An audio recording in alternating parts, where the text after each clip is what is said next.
I'm going to soak in this moment because I swear, this is like my favorite type of audience. A handful of awesome guys and 240 women. How about that?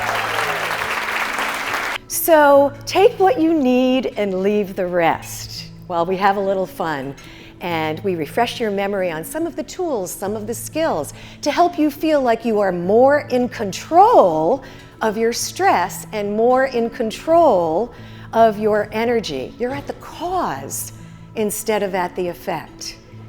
When you start hearing about these skills and you start hearing about these tools, I promise you're going to be thinking of other people. You're going to be saying to yourself, oh, my employees need this. Oh, my boss needs this. Because as women, what do? We know how to fix and help everybody else. And it's not so easy to turn inward and ask ourselves, what do we want? What do we need as we do our best to boost stamina and elevate energy? One of the big topics that a lot of companies have been inquiring about recently is emotional intelligence. Raise your hand if you know the term emotional intelligence. And think about it. These aren't things we talked about 5 years ago, 10 years ago, certainly 20 years ago. We didn't talk about our emotions. If you had them, just push them down or rise above and keep going, right? Keep going.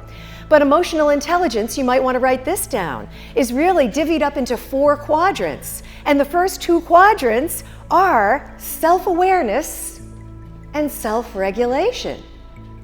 And I'll tell you, more people, if we have people in the audience today who are looking to be promoted, right, into those elevated positions inside your institution, of course they're looking for people with the skills, with the talent, but they're also looking for leaders who have that emotional intelligence piece and have the ability to stay steady, right? Stay steady in the midst of a storm. And the third question to ask yourself is, does my body feel constricted or expanded? Now, this is a funny one, and I have to tell you where I actually got this question. From the neuroscientists I was fortunate enough to work with and study with from the Mindfulness Center at Brown University. Now, here they are, neuroscientists, right? Way smarter than I am. And they used to say this line, you might want to jot this down: get out of the busy mind, get out of the busy mind and into the body. Why? Because they would say, and I believe it, very often the feeling body is wiser than the thinking brain. The feeling body has wisdom.